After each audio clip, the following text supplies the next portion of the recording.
हम अपनी अगली नेक्स्ट डेस्टिनेशन की तरफ बताते हैं आप सभी को। चिटकुल को एक्सप्लोर करने के बाद हम निकल पड़ते हैं अपनी नेक्स्ट डेस्टिनेशन नाको की तरफ। चिटकुल से नाको का डिस्टेंस अराउंड 150 किलोमीटर था। चिटकुल से निकलते ही हमारी पहली ब्रेक लगती है सांगला, जहाँ पर हम काशो बेकरी में रुकते हैं।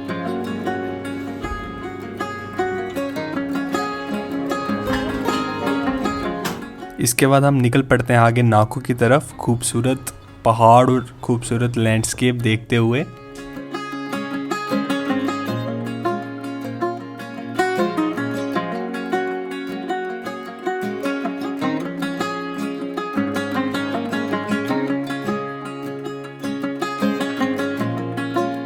नाको पहुंचे थे हम, तो हमने रूम लिया बढ़िया सा। नाको में हम रुकते हैं नाको रेजेंसी में, जो कि बेहद ही खूबसूरत प्रॉपर्टी थी।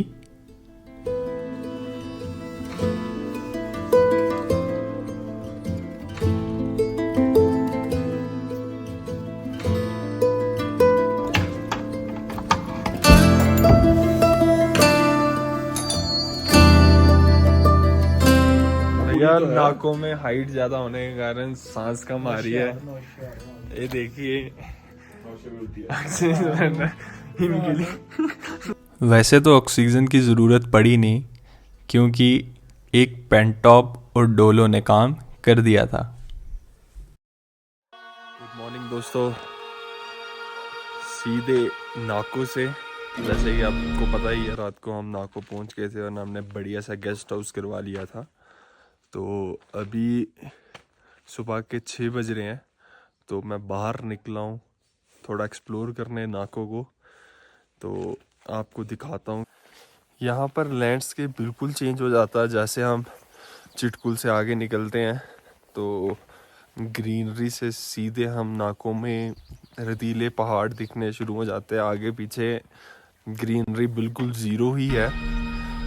नाको का मॉर्निंग व्यू एकदम ही खूबसूरत और शांति से भरा था। इसको और खूबसूरत बनाने के लिए मैं निकल पड़ता हूँ नाको लेक का मॉर्निंग व्यू एंजॉय करने, जो कि बेहद ही खूबसूरत था। नाको लेक के बारे में आपको बताऊं, बुद्धिस्ट गुरु पद्मसंभा जी यहाँ पे मेडिटेट करते थे। उनके फुटप्रिंट्स अभी भी कुछ रॉक्स पर हमें मिलते हैं, इसलिए यहाँ के लोग इस लेक को बेहद ही पवित्र मानते हैं और यहाँ पे फिशिंग, स्विमिंग और भी किसी तरह की एक्टिविटी अलाउड नहीं है। वो पहाड़ी पे दिख रहा है फिशिंग व्यू। पूरे नाको विलेज का और लेक का अच्छा व्यू देखने के लिए मैं थोड़ी सी हाइक करके एक पहाड़ पे चढ़ता हूँ। यहाँ से मुझे एक खूबसूरत नाको का व्यू मिल सके।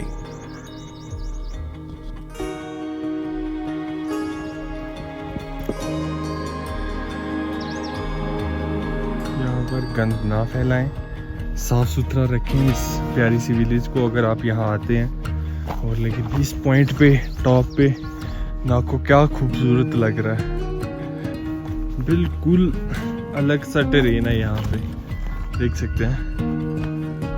नाको की हाइट पर स्थित लगभग 500 साल पुराना ये विशिंग व्हील बेहद ही खूबसूरत लग रहा था, जिसको घुमाने पर सुकून और मन को बेहद ही शांति मिल रही थी। यहाँ की एनर्जी ही अलग थी।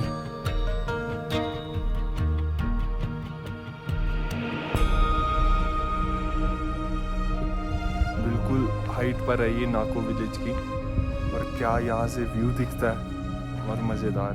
यहाँ कुछ देर बैठूंगा, फिर जाऊंगा मैं नीचे अपने भाई लोगों के पास।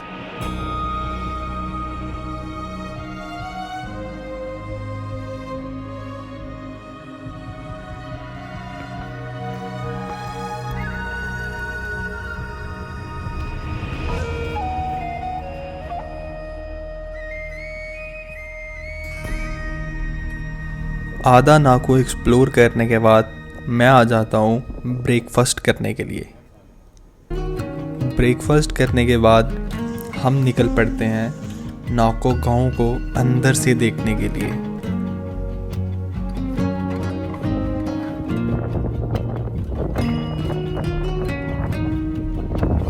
सुबह के 10 बज रहे थे और नाको गांव में इतनी शांति कि लोग ढूंढने पर भी ना मिले।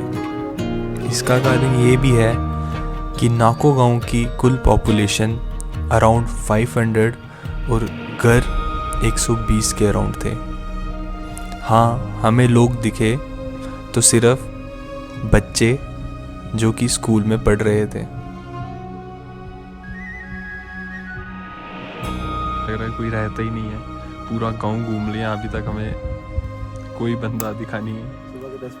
सुबह के 10 बज रहे हैं, इतनी शांति। वहाँ पर है कोई एक दो लोग।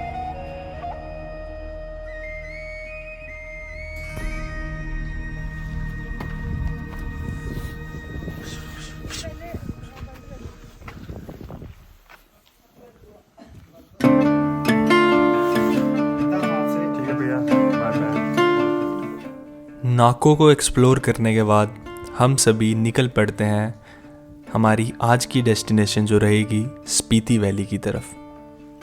स्पीति वैली का डिस्टेंस नाको से अराउंड 120 किलोमीटर है। नाको से निकलते ही हमें लैंडस्लाइड देखने को मिलती है। लगभग 1 घंटा लग जाता है रोड क्लियरेंस को।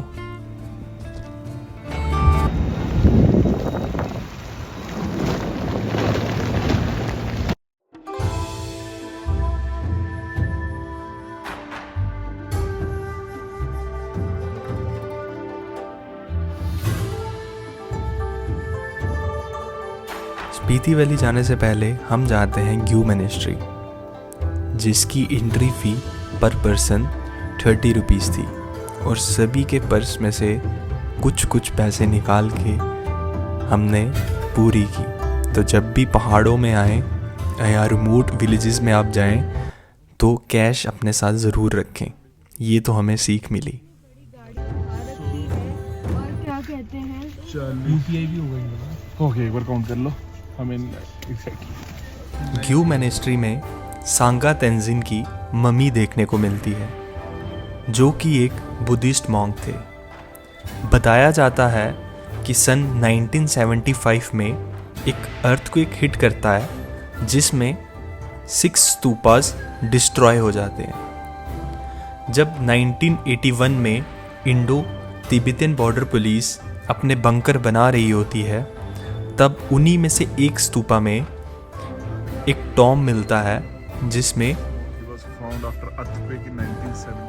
सांगा तेंजिन की मम्मी देखने को मिलती है। सन 2002 में ऑक्सफोर्ड यूनिवर्सिटी के साइंटिस्ट जब इस मम्मी की कार्बन 14 डेटिंग करते हैं तो पता चलता है कि ये मम्मी सेम पोस्चर में सन 1430 AD से है और इस मम्मी को ममीफाई करने के लिए कोई भी प्रिजर्वेटिव यूज़ नहीं किए हुए।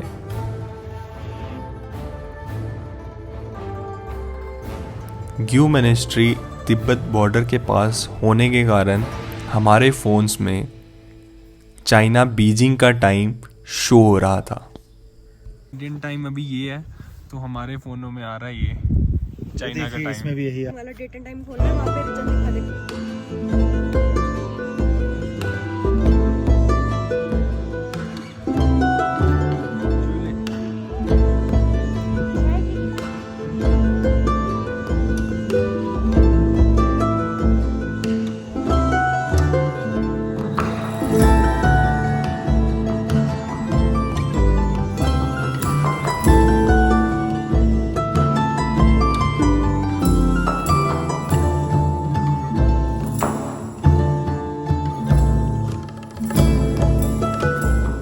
ग्यू मोनेस्ट्री के पास हमें गराड देखने को मिलता है। इसको कई लोग वाटर मिल के नाम से भी जानते होंगे। ये प्रोसेस लगभग 7th सेंचुरी से चलता आ रहा है, लेकिन आजकल सिर्फ पहाड़ों की रिमोट विलेजेस में ही देखने को मिलता है। पानी की फ्लो से ये टरबाइन घूमता है और इससे अटैच ये पत्थर घूमता है जिससे आटा पीसा जाता है।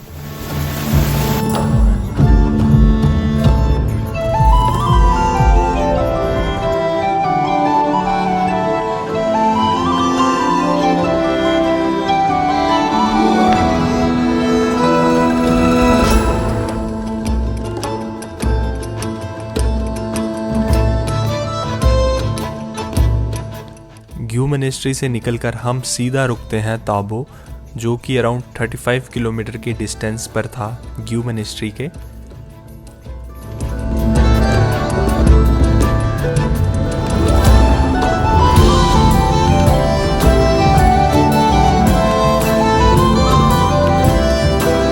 हम पर रुक के हम करते हैं लंच, जो कि रहेगा हमारे राजमा चावल।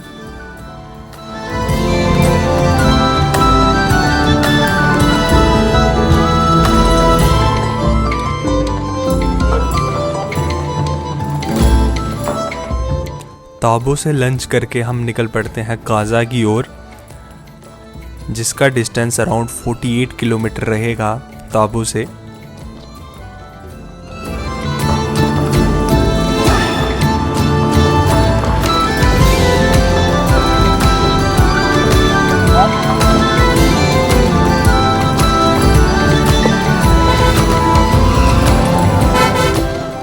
हैवी स्नोफॉल होने के कारण रोड की कंडीशन बद से बदतर होना शुरू हो जाती है, क्योंकि ताबो से काजा तक आपको लैंडस्लाइड प्रोन एरिया देखने को मिलेगा, जिस कारण गाड़ी में कुछ डर का माहौल बनना शुरू हो जाता है। एक हमारे भाई पहाड़ की ओर देख रहे थे कि कोई भी छोटा मोटा पत्थर या कोई लैंडस्लाइड आने का खतरा ना हो।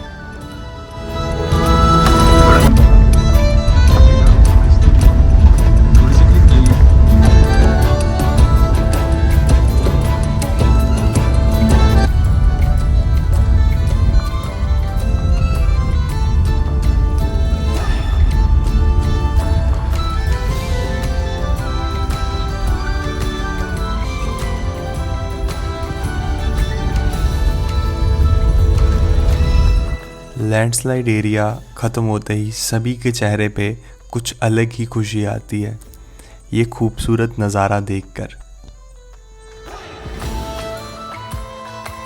ओ भाई मजा ही आ गया ओ मैं तो हो क्या रहा व्यू है, क्या व्यू है मैं, क्या व्यू है।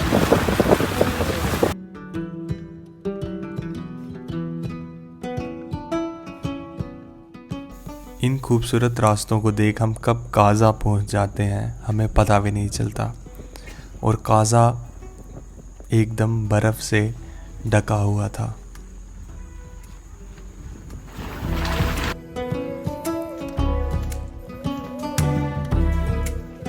काजा पहुंच चुके हैं तो अलग ही माहौल बना हुआ है काजा में।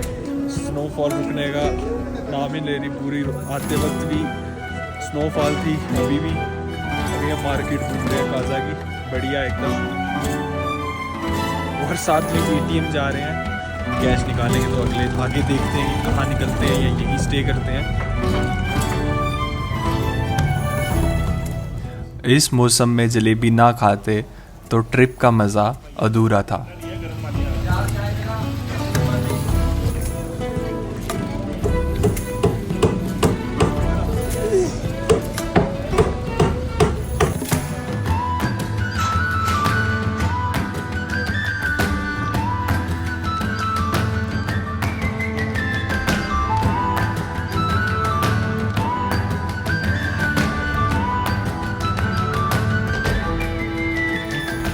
काजा में फिर हम पहुंचते हैं पीटी कैफ़े, जो कि यहाँ का one of the best cafe है। तो अगर आप काजा आएँ तो इस कैफ़े को तो ज़रूर विज़िट करें।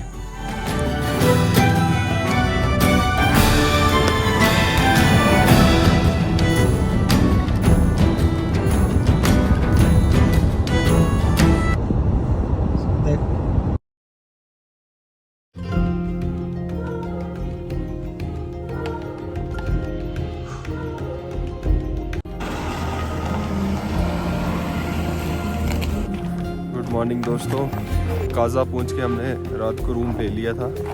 रूम हमने आपको बताया नहीं क्योंकि सेहत थोड़ी ख़राब हो चुकी थी मेरी ठंड लगने के कारण। अभी भी बिल्कुल ठीक नहीं हुई, हेडेक हो रही है।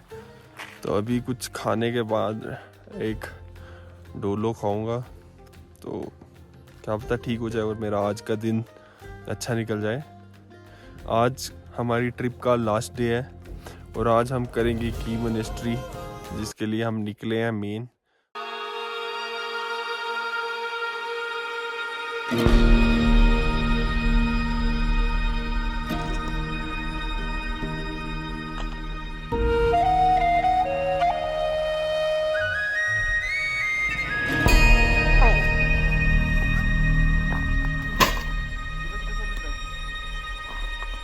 अभी -11 डिग्री हो रखा है और सड़क पे बिल्कुल ब्लैक आइस जमी रखी है। तो भी हम थोड़ी देर रेस्ट कर रहे हैं कि थोड़ी धूप चढ़े और तो हम निकले आगे, देखते हैं।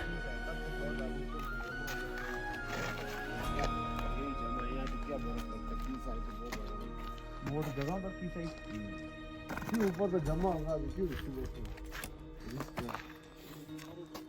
थोड़ा सा धूप लगेगा ना आगे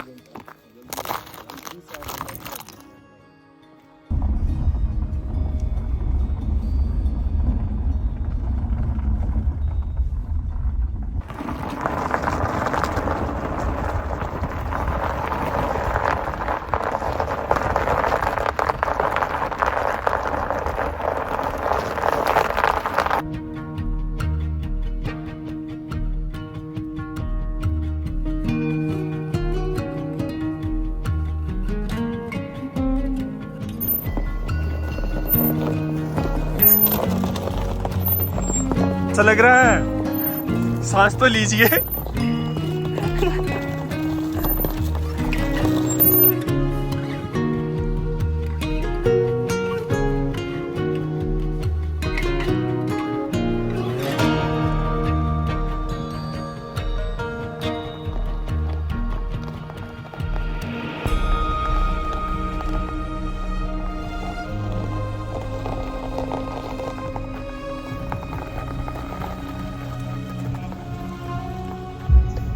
नोवे बोलनी है।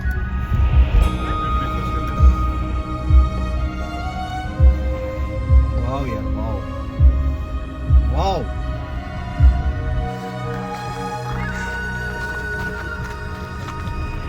में थोड़ा गाड़ी को थोड़ा चढ़ने में दिक्कत हो रही है क्योंकि बिल्कुल ब्लैक आइस जमी है। भाई धक्का मार के थोड़ी चढ़ाई है, अब वापस आगे रुक गई है। एडवेंचर, लेकिन की मोनेस्ट्री पहुंच चुके हैं आखिरकार। बीच में प्लान था कि रहने देते हैं, लेकिन हिम्मत करके मैं इतनी दूर आया तो की मोनेस्ट्री नहीं देखी तो कोई फ़ायदा नहीं। दिखाते हैं आपको की मोनेस्ट्री का व्यू।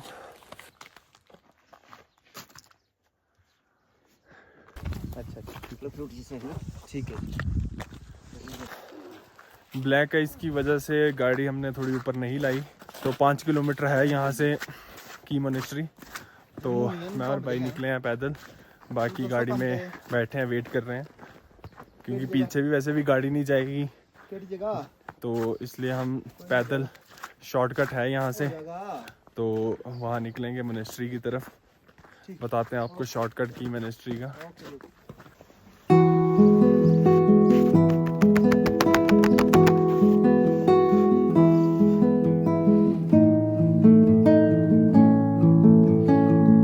इस हाइट पे चढ़ना मुश्किल है, लेकिन उस व्यू के लिए करेंगे।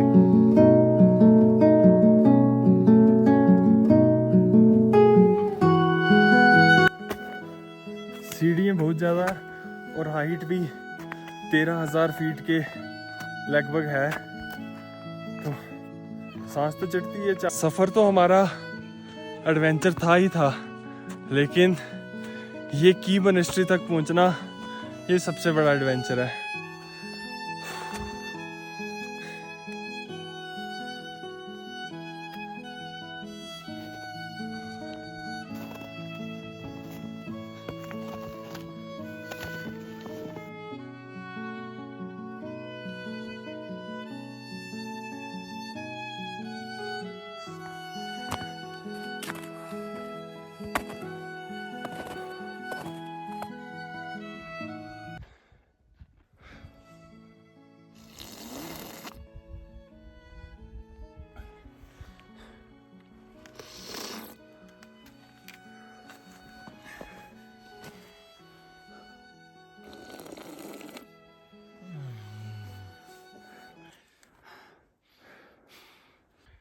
थकावट के कारण पानी कैरी करना हम भूल गए। अभी ये बर्फ़ थोड़ी पिघली थी, पत्थर के ऊपर पड़ी थी, तो हमने सोचा थोड़ा गला तर कर ले।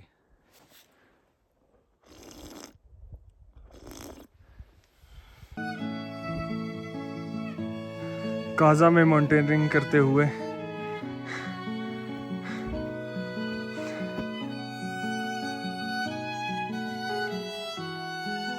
अब मैं स्पीति वैली की रील्स देखता था तो उसमें लोग की मोनेस्ट्री का जिक्र करते थे, पर जब मैं खुद की मोनेस्ट्री पहुंचा हूं तो मुझे यहां आने के बाद पता चला कि ये जगह कितनी माइंड रिलैक्सिंग, काम और पीसफुल इन्वायरमेंट से भरी है।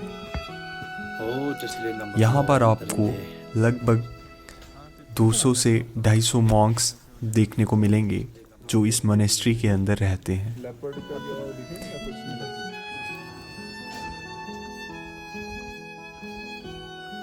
यहाँ पे आपको मेडिटेशन रूम्स, प्रेयर रूम्स दिखेंगे जहाँ पर ये मॉन्क्स मेडिटेट करते हैं। यहाँ के मेडिटेशन रूम्स में आपको सिंगल सोर्स ऑफ लाइट मिलेगा जिस पे मॉन्क्स फोकस करके मेडिटेट करते हैं।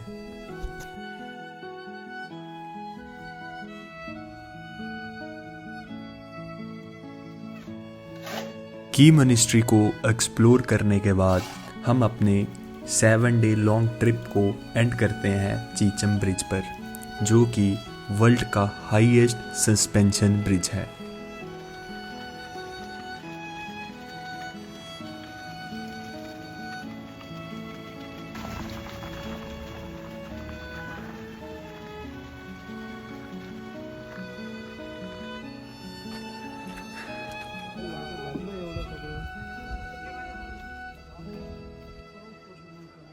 यहाँ पर हम कुछ देर बैठने के बाद निकलते हैं सीधे अपने घर की